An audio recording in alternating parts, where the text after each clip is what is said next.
So the next thing we come to, after we're out there playing around with the day off, we want to have somebody to share that with. And that is the 6. And 6 is all about love, relationships, but most importantly, service to others, how we interact with others. And it's more important what you give than what you receive in this fulfillment thing. And so we get into all sorts of sticky wickets with love there and taking more than we get. And it gets into complications there that really start building up karmic ramifications of energies that we need to see both sides of and stuff like that. And the interesting thing about the 6 is most people draw it like this from the top down into the center thing. So what this represents is you're seeking an energy outside of yourself and trying to draw it into the center to find some form of fulfillment. And so aspects of the 2 and the 3, 2 times 3 equals 6, are kind of more of this nurturing. It's very much like the octave of the 3. It's a very nurturing number. It wants to be with a partner. It wants to go out to dinner and have fun and have a nice little home and family, and all these sort of things are in the idea of the 6. Well, once you've had enough of that home and family and people and relationships and stuff like that, you just kind of go, I need a break. I need to get away from it all. I need to be on my own for a minute. I need to go sit in the tub and read something. I need to just get away from it all.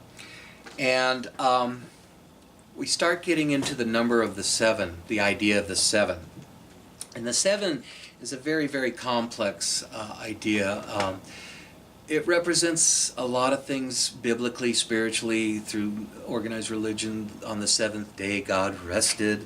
And so that's kind of that pause, that repast. It's kind of like the 5. The 5 wants to go in also. It's kind of like the 2. The 2 wants to go in. So 2 plus 5 is 7. I hope I'm not confusing y'all. It gets a little... There's a lot of information I'm trying to grok in here. I'm just sprinkling that Guido dust all over the place. But spirituality, which is likened to but a different thing from religion. Religion, they hand you their ideas and they say, believe this.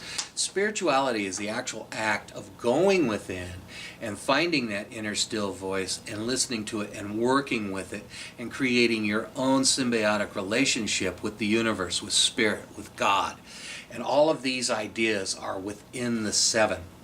And so 7 is kind of a little bit of a recluse, but it's also when you go into this 7 space that the light comes on, that epiphany, that eureka, I found it kind of thing pops into your mind, and you go, oh, I got this idea, and you bring that back. And so ever since we get into the 6 and forward, we're starting to work with others. And we're starting to bring them into our tribe, our family with the 6, our spiritual ideas about the bigger picture stories with the 7.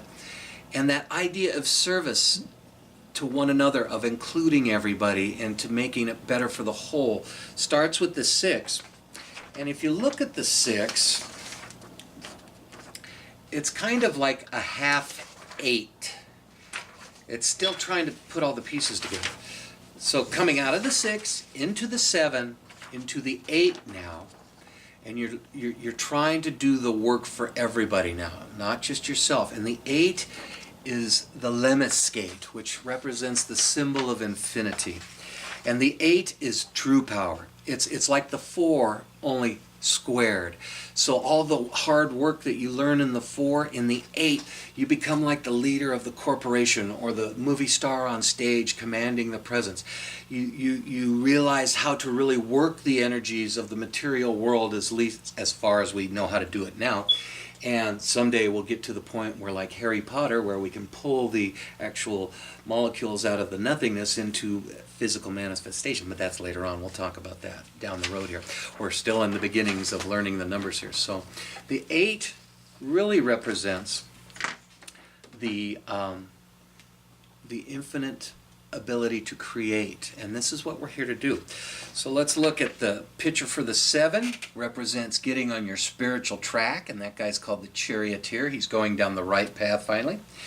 And then we come to the 8, and when we relate the 8 to the strength card of the tarot, she's got that lemniscate, that 8 right above her head, which represents her ability to wield materiality in an infinite capacity. But it is governed by, and it was beauty that tamed the savage beast. So anytime you go storming in there with your one energy, I got an idea, I'm going to bowl it over, and you use your emperor, I'm going to take control and rule everything, you start getting into this real kind of funky use of power. But when you go in there gently, coming out of the 6 into the 7 with spirituality, others, spirituality, and manifestation, that gentle taming of those wild energies into directed manifestation, the 8 really starts to work on a level you would not even believe. And this is where we start getting into the ideas of the secret that we've talked before. And I'm kind of rambling off, tangentializing. Let's finish up the numbers. After the 8, so when we see the 8, numerologically, we want to think of power. 7, spirit. 8, power. 9, completion.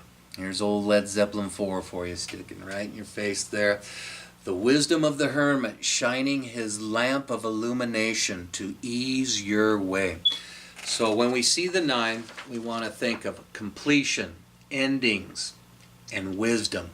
The wisdom gained from going down that path, making these various choices, creating this or that, reaping what we sow, asking for help from above, expanding our mind, going into relationships, getting on the spiritual expansion track of the 7, manifesting on a bigger level of the 8, and seeing all of the lessons of the numbers are within the 9.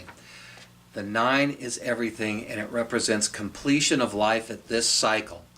And then as we complete and we review and we prune away the dead and we get ready for the next planting, we move to the next level of the 10-1. 1 plus 0 is the 10-1. And the tarot cards represent the archetypical symbols of this numerological journey, of this spiritual journey, of the spiritual fool coming into physicality and going through these various stages to his own self-perfection, her self-perfection, reunification with the all, the Allah, the universe, God, whatever you want to call it, no thing, the nowhere, the now here. You know, Uncle Guido has been studying this a long time. And one of the byproducts of starting to incorporate these ideas to your everyday normal thinking is it starts to expand and you start to get information on a different level. We okay? Okay. I had to check in with my babu over there. He's looking funny. His eyes are kind of crossing. I hope I'm not crossing your guy's eye with all this meta-babble drivel that Uncle Guido likes to spew out his pie hole from time to time. But anyway, what we're trying to do is get you to broaden your definition of your reality. Take all the things you think you believe, like I said before, and set them over here. And now, every time you see a 5, 5 is a real crucial one. That's where we start to go from day-to-day mundane activities of creation, which is going on constantly. And we start to say, Uncle Guido, God, Buddha, whoever I'm into, Jesus, what's going on here? There's got to be something more to life than this. What's the deal here? So every time you see a 5, start thinking change, freedom. Every time you see a 4, okay, this is about work. This is about structure. This is how I nail 2x4s together to make a square wall and build a house. Every time you see a 3, we're in the creativity part. You know, it's like I'm going to grandma's for a great dinner and she's always got milk and cookies and everything's lovey-dovey and just so much fun. You know, that sort of thing is the 3, that nurturing. The hardest one to grok is probably the 2, because here's the high priestess, the virgin, before the pregnant empress, and she's kind of guarding the mystery. Let's go back to this little picture here. She's holding the keys that get you behind the veil to see the truth here. So when you see a 2, it's all about your choices. Should I do this? Should I do that? Is it hot? Is it cold? But instead of trying to work it out solely logically up in your head, according to what they've always told you should do, you come down here in your heart and in your gut and you say, how does this really sit with me? How does this feel? How can I get to a deeper resonance of understanding what's going on here? And this is actually the key that starts opening up your own intuitive pathways, linking the two hemispheres of the left and right brain. The left is the logic center, thinking, male, yang. The right is the feminine, creative, intuitive, feeling more. And when this center of the brain is allowed to feed you information, it's not like it comes through in perfect English context words. It's more like it's pictures about whole scenes, and it has a feeling and a flavor and maybe even sometimes a smell to it that you're reminded of. I mean, think right now about a favorite song of yours and how you can like just focus on that song and hear the notes playing in your head. This comes from that creative center, see?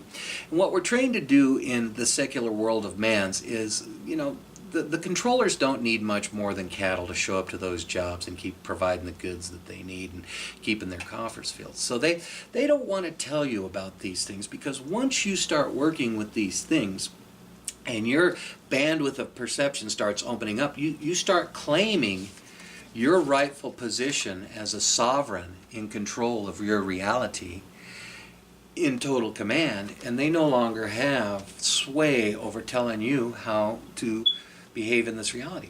Now, we have a lot of work as a society to get to this thing of all of us reclaiming our sovereignty. But this is why Uncle Guido's here going through all this minutia, trying to bring these esoteric ideas, these higher wisdom teachings into your presence, so that you can become initiated and start to take the steps of raising your vibration incrementally. Like I said before, there's a lot of study involved here. I'm going to try and make it as fun and easy for you and throw it out. And I realize that I'm going over a lot of stuff here and it gets confusing. So don't hesitate to, when you're watching this on YouTube, to leave a comment, ask a question. I can answer any questions. You can call me up. We could do readings. We could look at your charts. We could set you up a numerology chart. We can do all sorts of things. We can go through all of the numbers, but this is the very basics. I want you to just kind of chew on this like a dog with a bone, trying to extract the marrow of my meaning in this metaphysical meandering of my my teaching on numerology here. Just take these basic ideas of the numbers.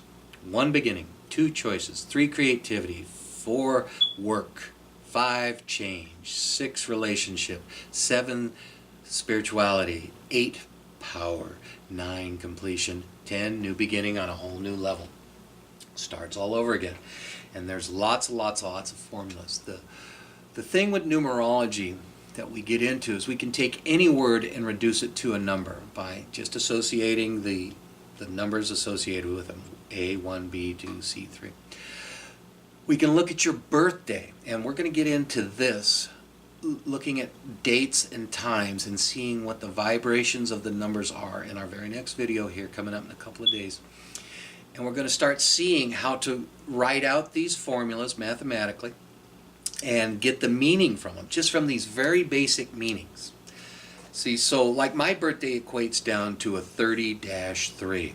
When you add up the year I was born, the day I was born, the month I was born, it all equals a 30 in the way I calculate it. Now, I must tell you a little something about numerology. There are several methods of calculating numbers. We have the ancient Chaldean method of numerology, and it's a little bit different. Then we have the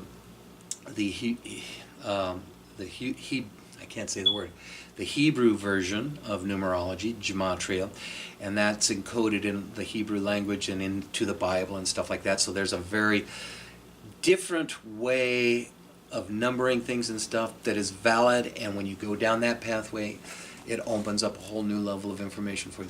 What we have here is more of the bastardized Western, easy-peasy English way of looking at numerology, and it works very, very well for me.